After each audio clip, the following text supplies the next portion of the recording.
Hello, today in this video I'm going to discuss enantiomers with the examples, and later on I'll discuss its properties. So first of all, what is enantiomers? Enantiomers are the stereoisomers with the which are non-superimposable mirror image to each other. Non-superimposable mirror image to each other means if I have taken, let's take one example that will be more clear. So this is 2-butanol, OH, H. This is mirror.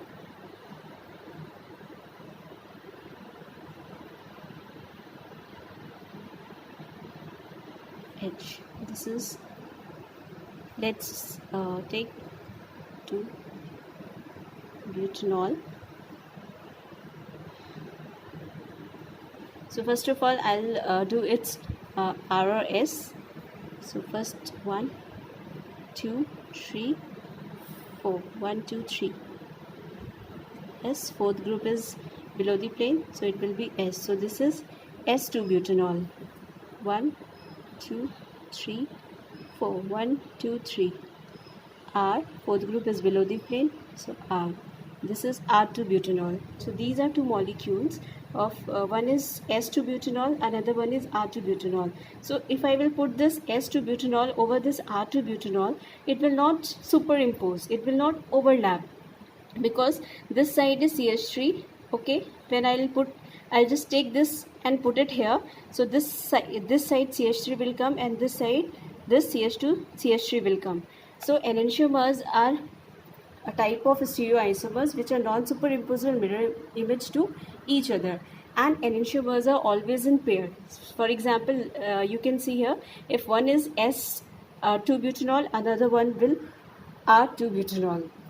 So this is a simple definition of enantiomers.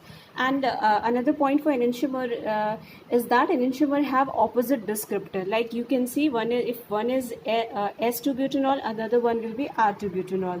If any molecule is having R and S configuration, its enantiomer will have S and R configuration. Okay, let's take another example where two chiral center is given. This is a mirror, PH, Br, proton, ethyl, Br, proton. On this side, H, ethyl, PH, Br, and Br. So if I'll do its nomenclature, 1, 2, 3, 4. 1, 2, 3. That is R. Fourth group is on vertical line, so convert into S. Here 1, 2, 3, 4. 1, 2, 3. This is S. Become R. This side 1, 2, 3, 4. 1, 2, 3. This is S. S will become R, and 1, 2, 3, 4. 1, 2, 3. R become S. So in this example you can see at chiral center 1 the descriptor is S, and in chiral center 2 the descriptor is R, but its enantiomer is having opposite descriptor. One is having R and another is having S. So this is a perfect example where you can point out that enantiomer have opposite descriptors. Now I will discuss its properties. So enantiomer is having 3 properties.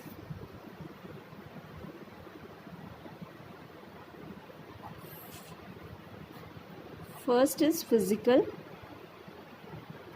property, chemical property, and spectral property.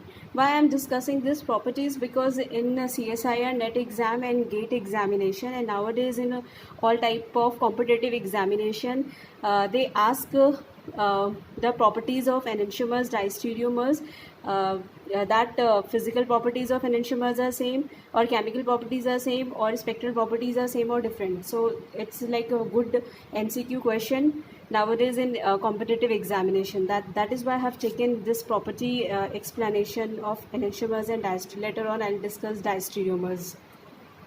So first of all, physical property. Physical property, as we all know, that melting point, boiling point, or either solubility,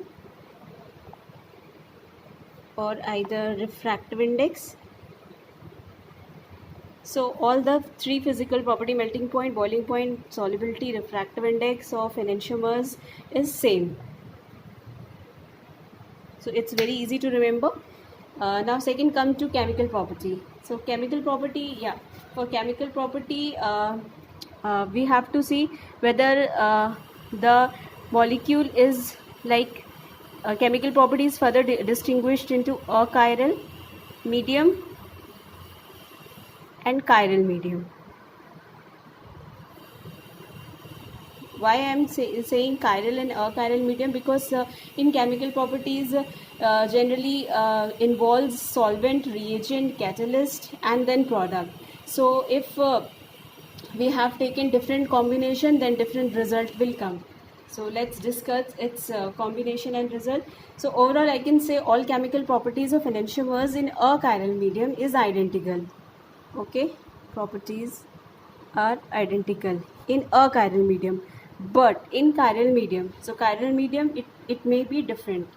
It may be different means if the solvent plus reagent plus catalyst, okay, is given and product is forming. So suppose if this catalyst is achiral, okay, or either this reagent is achiral or this solvent is achiral, so the product will become achiral. What I have discussed, that if all the three mediums are achiral, then product will be achiral. But if solvent, reagent and catalyst, and this is product, if one of these like solvent, reagent or catalyst is chiral, and suppose this is achiral, then product will be chiral. Because this achiral medium will not work if any one of the solvent or either reagent or either catalyst is chiral, then the product will be chiral. Okay, and if suppose the solvent plus reagent plus catalyst, all three are chiral, then product will be obviously chiral. So these are the 3 points which we have to remember for chemical properties in chiral medium or achiral medium. Now I'll discuss its spectral property. Spectral property is very very easy, that all the spectral properties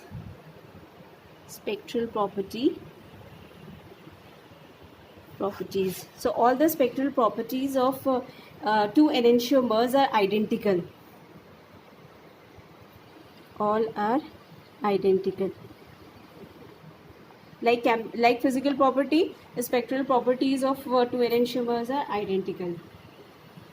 What type of spectral data we can get from here? Like either NMR, UV, IR, mass, HPLC, or smell, taste, etc. One point to remember is that for in case of enantiomer is that the optical rotation, that is plane polarized light of two enantiomers, are different. Optical rotation is different for two enantiomers.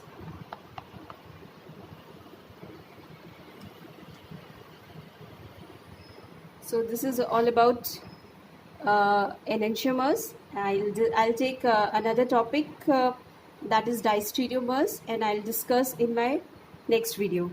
Thank you.